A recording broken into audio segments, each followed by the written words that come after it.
ringers are off and that sort of thing. It's a very good thing because my grandson called me a little bit ago wanting to talk to Papa. I'm pretty sure his mom didn't know that. And we had 42 seconds of, "Hi Papa, hi Papa, hi Papa." I'm glad my ringer was off, is all I can say. Well, good morning, everyone. Welcome again to worship today, gathered as the body of Christ. Those of you joining us, and I hope it wasn't my daughter at this point, joining us via Facebook live stream, we're glad you're here as well. Welcome to the body of Christ.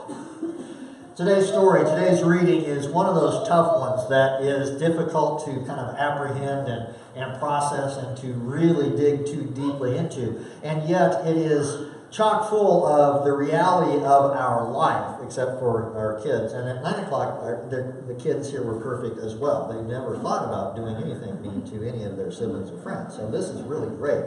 Parents are doing an amazing job. For the rest of us, this story of Herod and Jesus and the Magi, the wise men, is full of the realities of a humanity, a broken humanity. And we do well to pay attention to what it has to say, difficult as it may sound, difficult as it is to really dig into. It would be easier to avoid the harsh truths in this chapter 2 of Matthew, but rarely in life is the good thing or the right thing the easiest thing. To fully grasp the impact of the wise men going to visit Jesus, we have to look back in history a bit. They're not three random dudes who just show up out of nowhere, though it kind of sounds like that. All of a sudden, we're cruising along in the Gospel of Matthew, and these three guys show up from the east. It's kind of all we know about. And why would they do that? It just seems like they come from out of nowhere, and nobody is really knowing why, much less explaining any of it. But they come for a reason. They come for an important reason. And in their arrival, in their travels, they inadvertently set off a string of really important events. Who were these wise men? It's one of those biblical writing challenges that come out. Wise men is not the greatest name in the book, and yet it's fairly accurate. It's a bit of a misnomer because they were more like seers from Persia. They were religious people certainly, but people who would use the position of the sun and the moon and the stars to make predictions, or they would roll the dice to make predictions of these kinds of things. But they often get called magi, which is accurate if we don't conflate magi with magicians. These guys were not tricksters. They were not doing cheap parlor tricks to entertain people. They were serious about their faith. They were religious leaders in Persia, and though they were using astral events to come visit the Messiah, they were serious about their system of faith, different as it is from ours. And different as it is from the Jewish faith. And so if your system of faith is entirely different from these Jewish people who just had a Messiah being born, why pay attention to what the Jews are up to? Why would you care? And much less, why would you make a trip to go see this Messiah? Well, it has to do with, and this is something I like very much about the narrative lectionary, because the narrative lectionary gives you an arc of the biblical story that's pretty cool. In this case, remember last fall, we kept hearing all those stories about people being in exile? Well, here's where it kind of comes together. One of the places it kind of comes together. All these people in exile, guess where they live in exile? In the east, where the Magi are from. They're in Babylon, Persia.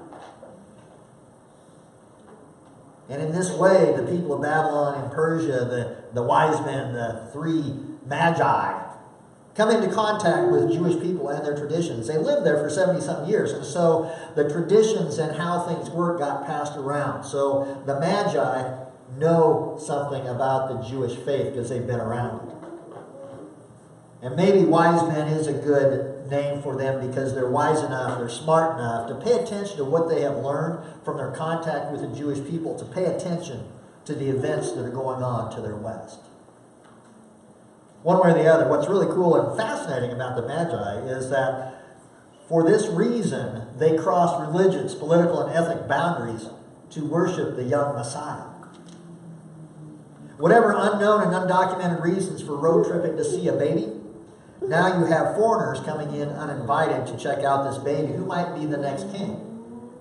If you're the current king, King Herod, you're not terribly excited about this prospect. You're not liking this talk of a newborn king that is so important that his birth draws wise men from the east. Magi are coming from distant lands to visit this newborn king who may have that much power. Now Herod, speaking of Herod, King Herod is an interesting character. And by interesting, I mean he is a thoroughly horrible human being. Not just a little bit horrible. Not occasionally horrible, but thoroughly horrible. He makes the Grinch look absolutely friendly and pettable. Herod has very little claim on being the king of this area. He's appointed there by the Roman authorities. They don't think much of him. It was a way to get rid of him, get him out of the way. The Jewish people who actually live there don't think much of him because he's not Jewish. He pretends it a little bit. And just in general, nobody likes Herod. Which leaves Herod feeling a little vulnerable to things that are going on. This makes him a bit paranoid. And so he has something of a bad disposition and a paranoid nature going on about it. When people who have a bad disposition and who are paranoid, when they don't get their way, how do they act? Are they friendly and fluffy and happy? No. They're not positive and sunshine. And Herod, a thoroughly human being with a bad disposition and struggling with a little paranoia, reacts badly to the three magi. He's got unknown foreigners in his land seeking another king, which puts him over the edge of his paranoia. He tries to enlist the three wise men into his plan to dispatch this newborn king with extreme prejudice. Now, the wise men, being wise, not to mention likely having a good disposition and no need for paranoia, they don't fall for Herod's thinly veiled plan to get rid of the upstart king. They stop by to see Jesus, Mary, and Joseph. They leave their gifts. But instead of reporting back to Herod, they cleverly leave by a different route. Herod, being made a fool of by the three wanderers, didn't like it very much, and in a fit of bad disposition and displaying this paranoia, has all the innocents of the land slaughtered. Fortunately for our faith and our souls, Jesus, Mary, and Joseph heard from the three wise men what was up, and they escaped to Egypt. Here's the danger of too much power with no fundamental checks and balances. Herod has nothing to stop him from much of, anything. As the king in his position, though nobody likes him and he doesn't really have much power, he can do pretty much anything he wants. And he does. Not only did he order the slaughter of the innocents in this story, a little bit later, he has his wife executed, and a number of his sons, because they had done something to displease him.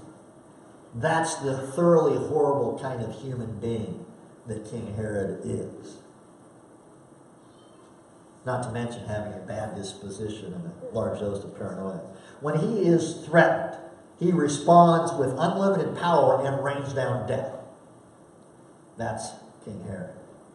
And that's the lesson for followers of Christ. How we respond to life events, how we respond to life challenges, is a direct reflection on Jesus and is a direct reflection on our faith.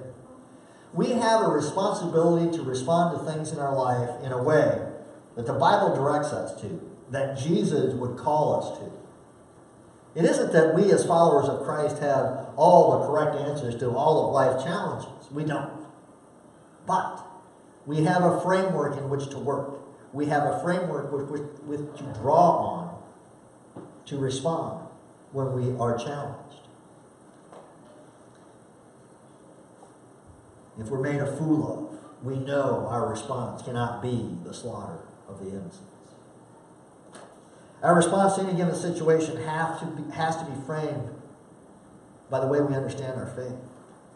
horrible human being hair aside. Fear makes us do things that we would not ordinarily do. Here's an example of what I mean. When I was in pastor training, we had to do what amounts to a semester's worth of work as hospital chaplains. It's a little more convoluted than that, but you get the idea. I was working the floors one day at Midland Hospital in Papillion, and was referred by staff to see a gentleman who was a difficult patient. These are never good things. These kind of calls, these kind of referrals are never easy. He was a difficult patient because he was verbally abusive the moment anybody walked in the room. I suspect he would have been physically abusive if he had the ability to get out of his bed. I went to his room, I knocked on the door, and was greeted with this torrent of vulgar language that embarrassed even me. And all of you know I love Jesus, but I cuss a little. It takes a bit to embarrass me. And this guy did it. And this invective went on for a couple of hours. As I was talking to him, as I was working with him, as I was trying to figure out what in the world was going on with this gentleman, that he was so, something was going on, that he was so abusive. And it turns out he was terrified. He was terrified about what was going on around him because he didn't know what was going on around him. His medical care was coming so fast and furious that he didn't know how to process it. And so he got very, very afraid. And in that state of terrified living, he responded to any and everyone with verbal abuse. Which, of course, incented any and everyone he came into contact with to get in and do what they had to and get out as quickly as they could. Which simply accelerated the downward spiral of interactions with this man. I was able to talk to staff later in rounds. And I said, well, I don't know. Here's what I think is going on. And I explained to them what I just explained to you. And so they took it upon themselves to do what they could. And they exhibited great courage because what they had to do is this. Knowing they were going to be verbally abused, they went into his room and slowed things down. They took their time. They tried to explain what was going on, all the while being verbally abused. It takes a tremendous amount of courage to do that. And they did it. And they arrested the downward spiral. It wasn't immediate. It took a while. But they eventually got to the point where he wasn't terrified because they took the time to make it work. This is how we respond to people who are terrified.